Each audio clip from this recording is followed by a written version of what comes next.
ఈ వీడియోలో మనం ఇంప్రింట్ సైటాలజీ గురించి ఈజీగా అర్థం చేసుకుందాం. ఇదొక ఇంటర్వెన్షనల్ సైటో టెక్నిక్. ఇంప్రింట్ సైటాలజీని టచ్ ప్రిపరేషన్ అని కూడా అంటారు. దీన్ని ఎలా సింపుల్గా డిఫైన్ చేస్తామంటే, it is a rapid diagnostic technique in which a freshly cut tissue is gently pressed onto a glass slide to transfer cells for microscopic examination. అంటే ఈ టెక్నిక్లో ఒక ఫ్రెష్ టిష్యూ స్పెసిమెన్ని క్లీన్ గ్లాస్ స్లైడ్ మీద లైట్గా touch చేస్తారు. ఆ touch వల్ల టిష్యూ సర్ఫేస్ నుండి సెల్స్ స్లైడ్కి ట్రాన్స్ఫర్ అవుతాయి. అంటే ఆ టిష్యూ సెక్షన్ యొక్క ఇంప్రింట్ అనేది స్లైడ్ మీద క్రియేట్ అవుతుంది. తర్వాత ఆ స్లైడ్ని స్టెయిన్ చేసి మైక్రోస్కోప్లో ఎగ్జామిన్ చేస్తారు. ఇప్పుడు మనం ఇంప్రింట్ సైటాలజీ యొక్క ప్రొసీజర్ చూద్దాం. ఇంప్రింట్ స్మియర్ని మనం ఎటువంటి బయాప్సీ టిష్యూ నుంచైనా లేదా ఏదైనా సర్జికల్ రిసెక్షన్ నుంచైనా చేయొచ్చు. ఇంకా అటాప్సీ నుంచి శాంపిల్స్కి కూడా ఈ ప్రొసీజర్ చేయొచ్చు.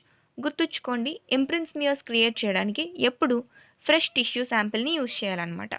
సో ఇక్కడ మనం లివర్ పీస్ నుంచి ఇంప్రింట్ స్మియర్ క్రియేట్ చేద్దాం.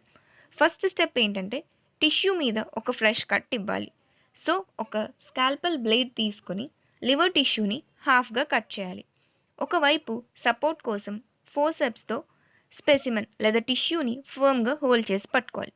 సో టిష్యూని కట్ చేయడానికి మనకి గ్రిప్ దొరుకుతుంది. తర్వాత ఒక కట్ ఇవ్వాలి. టిష్యూ 2 సెక్షన్స్ అయ్యింది. కట్ చేసిన టిష్యూ స్పెసిమెన్ని ఫోర్సెప్స్తో హోల్డ్ చేసి టిష్యూ పేపర్ లేదా ఒక బ్లాటింగ్ పేపర్ మీద జెంటల్గా బ్లాట్ చేయాలి. ఎందుకు చేస్తామంటే, ఎక్సెస్ బ్లడ్ లేదా ఫ్లూయిడ్ని రిమూవ్ చేయడానికి. ఒకవేళ బ్లడ్, ఫ్లూయిడ్ అలాంటివి ఉన్నాయంటే సెల్ ట్రాన్స్ఫర్తో ఇంటర్ఫియర్ అవుతాయి. సో వాటిని బ్లాట్ చేసి రిమూవ్ చేసేస్తాం. ఇప్పుడు ఆ బ్లాట్ చేసిన టిష్యూ సర్ఫేస్ని ఒక గ్లాస్ స్లైడ్ మీద జెంటల్గా ప్రెస్ చేస్తాం.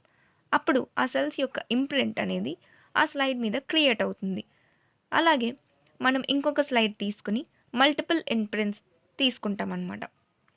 తర్వాత దాని కింద మనం పేషెంట్ ఐడి డీటెయిల్స్ అవన్నీ లేబుల్ చేస్తాం.